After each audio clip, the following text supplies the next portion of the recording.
Adventure in London. Adventure in London. Focus question. What does Eric learn about London? Eric's mom was never late, but after the last bell at Gatlinburg Middle School had rung, Eric and his cousin Sarah were still waiting to be picked up. She's probably working, Eric said. His mom was a river raft guide at Great Smoky Mountains National Park. Sometimes tourists showed up without warning and she squeezed them into her schedule. Should I call my mom? Sarah asked. No, it's okay, Eric said. Mom never leaves me standing. Just then, an old green station wagon pulled up and screeched to a stop. A woman with enormous sunglasses poked her head out. Hop in, you too, she shouted. Aunt Isa, the cousins exclaimed. They had not seen their Aunt Isa since she left for the Amazon rainforest 6 months earlier. She was their mom's youngest and wildest sister. She was always traveling and had explored much of the world on her trips. Sorry I'm late. I went to the elementary school first. Oops, Aunt Lisa laughed as Eric and Sarah climbed it. Your mom is working, so it's just us this weekend, she said, wiggling her eyebrows at Eric. Eric smiled, but at Aunt Lisa hit the gas. He looked out the window and sighed. Weekend plans with his mom would have to be postponed again. After taking Sarah to soccer practice, Aunt Lisa and Eric headed home. His house felt different with her there, more alive. The radio was playing, the windows were open, and even Arnold, his lazy old dog, seemed more energetic. Should we bake brownies? She asked. Blow bubbles? Brew a volcano? I'm too old for that stuff. Eric groaned as he sank into the coach. Aunt Lisa squeezed his shoulder. You know your mom would be here if she could. I know, Eric replied, but the weekend was going to be so fun. Who says it won't be? Aunt Lisa demanded. Hands on her hips. In fact, I just had a brilliant idea.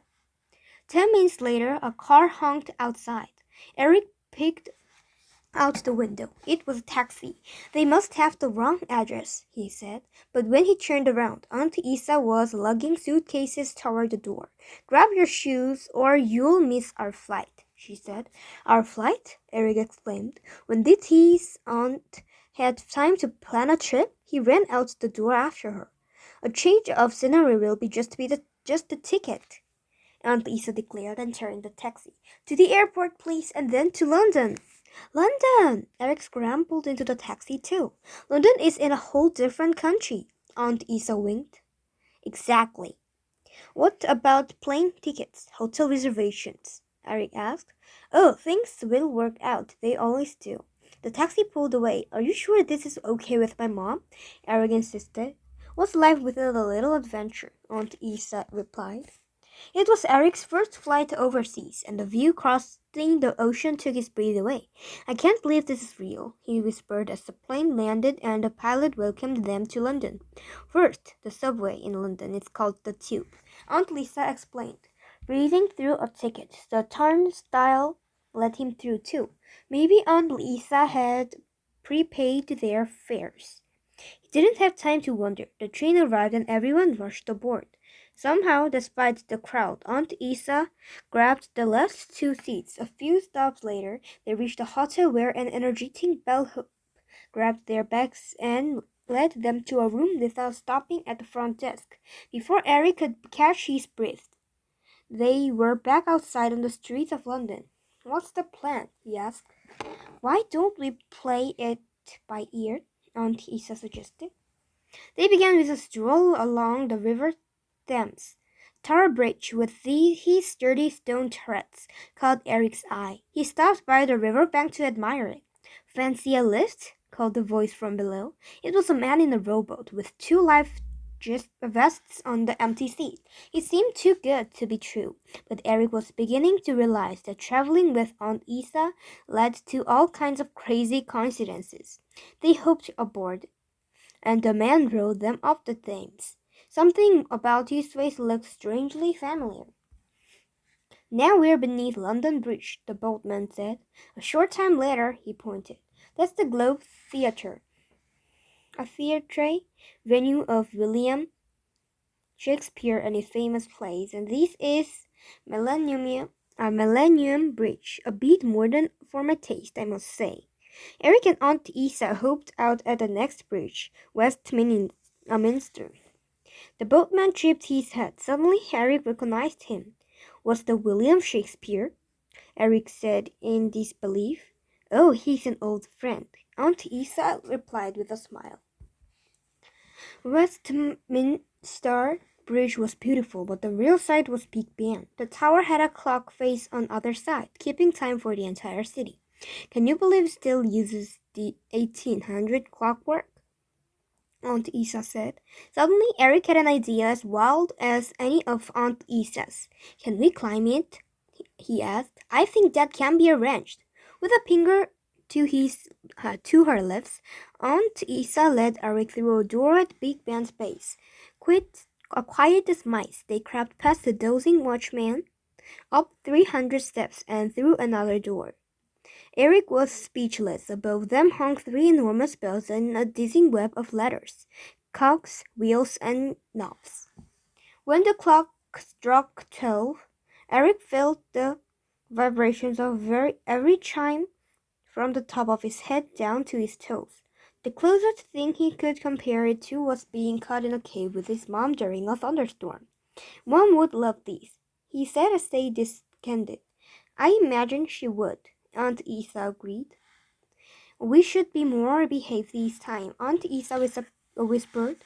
They were waiting with other tourists to enter Westminster Palace. Don't want to upset the Prime Minister. Eric enjoyed the tower. The palace was beautiful. He liked learning about how Parliament debated in chambers like the House of Commons and how people began petitioning the king or queen. It was also interesting to remember that these modern city and country were ruled by a monarch. After dinner in a small place tucked away in an alley that may not have been a restaurant, Eric and Aunt Isa wandered back to the hotel. This whole city is incredible, but Big Ben was my favorite part. Eric admitted. Aunt Isa looked at him with a spark in her eyes just as a regal woman wrapped in furs glided toward them. A squalling boy about Eric's age trailed behind her. My son doesn't appreciate the finer things, but perhaps you will, she said, thrusting a trinket in Eric's hand and marching off, the angry boy still in tow. Eric looked down, astonished to find he was holding a tiny version of the clock tower. It chimed just like the real one. The next morning, they rode a red double-decker bus around the city, taking photos from the top. Then they have to catch their flight home. Eric couldn't believe their trip was already at an end. Once you've been bit by the travel bug, there's no going back. Aunt Isa warned as they unpacked Eric's suitcase together late that night. So, next time my mom has to work, can we take another trip? Can Sasha come?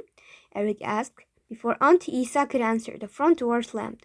Mom! Eric shouted and ran downstairs. Hey, buddy, his mom gave Eric a hug. What did you and Aunt Isa get up to this weekend?